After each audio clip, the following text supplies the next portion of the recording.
Good morning. So, andito tayo ngayon sa Amelia Tierra de Rosmeño, no? Trails, San Jose del Monte, Bulacan. Barangay Santo Cristo, San Jose del Monte, Bulacan. At yun na nga ay pupuntahan natin etong bahay na binibenta ko.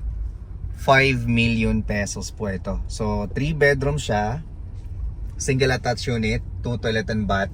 At guys, good news, hindi po ito nawawalan ng tubig. Although prime water ito, pero hindi po dito nawawalan ng tubig. So meron akong binibenta dito na 5 million pesos, ready for occupancy, single attached unit.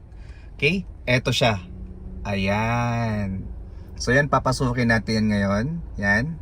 Ang ganda niya, no? Papasukin natin yan. Andito tayo ngayon sa harap ng bahay. Ang lot area nito ay 80 square meter. Magmula dito, yan, hanggang dito naman sa kabilang side. So, single attached unit, meron kayong bintana sa harap, bintana sa gilid, as well as doon sa likod.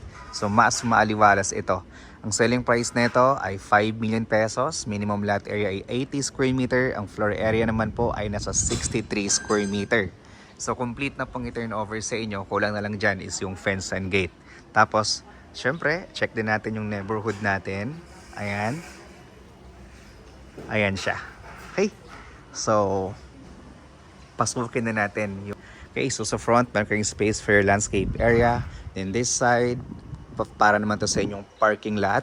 Tapos kung gusto niyo pong maglagay dito ng additional extension ng bahay ninyo, you still have 2 meters wide para naman ito sa inyong mga future expansion ng bahay. Hanggang dito po yan sa likuran natin. So meron pa tayong mga setbacks. Ayan. Okay. So again, maganda po ito sa mga naghahanap ng bahay na malapit lang sa Quezon City na single attached unit. Napakaganda po nito. At saka yung subdivision kasi dito ay napakaliit lang. So nasa mga 200 units lang ito, 250 units. Kaya very compact at walking distance ito sa Quirino Highway, San Jose del Monte, Bulacan po. Okay, pasok tayo sa loob. So sa turnover, solid yung wood. Tapos complete yung finish natin. Painted tayo ng white. Ayan, tapos ito yung ating magiging living area. Yan, yan yung ating magiging living area. Then, ito yung ating entertainment area sa side na yan. Tapos, ito naman yung ating kitchen area. Then, dito sa side na to yung ating dining area. Tapos, ito yung may bintana tayo na malapad. Pwede nyo butasan yan kung gusto nyo pa maglagay ng lanay. No? Butasan nyo yan. Tapos, lagyan mo dito ng lanay. Tapos, tanim-tanim ka ng mga halaman mo dyan. No? Ayan. Napakaganda ng bahay na to. Alam mo, sa location pa lang panalo ka na dito. Kasi yung bahay napakamura. Pag once nabili mo to talaga sa developer, yung price nito ay 6.5 million pesos. Kaya eto, 5 million pesos na lang. Resale. Yan. Resale po ito. Tapos, pasok tayo sa taas. Sa kitchen area, yun yung turnover natin, ano? Single sink. Ayan siya. Tapos, ito yung cabinet natin. Tapos, meron tayo dito. Ito. Yung ating toilet and bath. Ayan. Malinis na malinis. Makinis na makinis. Ayan siya. Tapos, ito naman yung stairs natin papunta sa taas.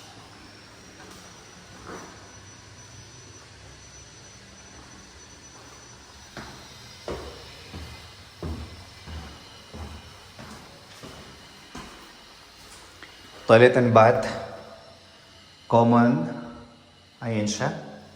Then, bedroom 1, ayan naman siya. Meron tayong isang bintana. Tapos, vinyl tiles dito naman sa second floor. Then, ito yung ating bedroom 2. Meron tayong 2 bintana. Mas mahaba ito na kwarto. Ayan siya. Kung gusto nyong palakihan pa itong kwarto na to, pwede kasi meron pa tayong mga setback din sa gilid. Ayan siya.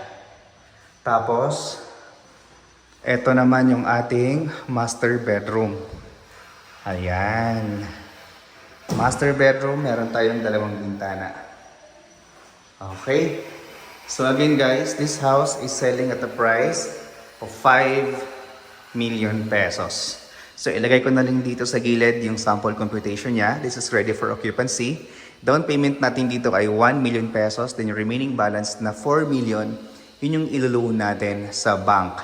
So free na yung transfer of title. Ang babayaran mo na lang is yung bank charges po sa banko, which is 2 to 3% from the approved loan. Alright? So, for more details about this project, 3 things on reservation, tawagan nyo na po kami sa mga numero dyan na naka-flash sa inyong screen. Rog Camacho here, licensed real estate broker. Thank you so much for watching and get blessed po.